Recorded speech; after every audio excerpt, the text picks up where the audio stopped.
Marami ngayon sa mga social networking site ang mga tinaguriang Jejemon. Ano nga ba ang kanilang style at paano sila maiispatan? Saksi si Michael Fajardo.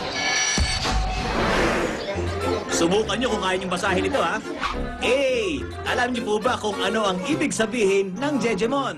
Well, susubukan ko pong ipaliwanag sa inyo ang kanilang style. Sa tulong na rin mga certified Jejemon at mga anti-Jejemon o Jejebusters sa internet. Higit sa maarting spelling ang kanilang salita. Jejemons use the shift key to alternate between capital and small letters.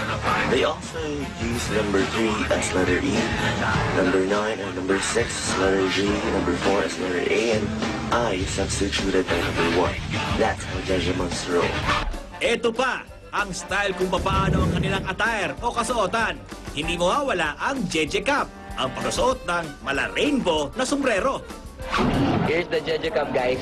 At pag sinusuot nila to, parang pinapatong lang sa ulo. Ganyan. Anong pakiramdam mo pagka meron kang Jeje Cap? Ayos lang, sakto lang. Masaya? So, Jejemon ka ba? Oo, Jejemon siya. Peace sign na babaliktad. Unti-unti na raw nilang sinasakop ang social networking sites.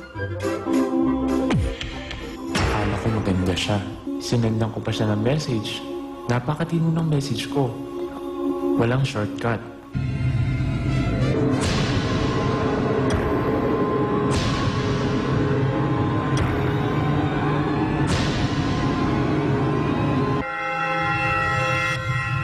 Pag nag-add ka ng isa, lahat sila i-add ka rin.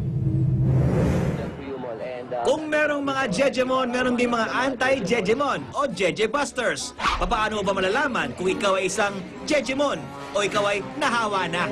Jejemon po kami kasi yung mga text namin ngayon, mga shortcut na. Yung mga S, ginagawan Z o kaya X. Oo, kuya, Jejemon ako.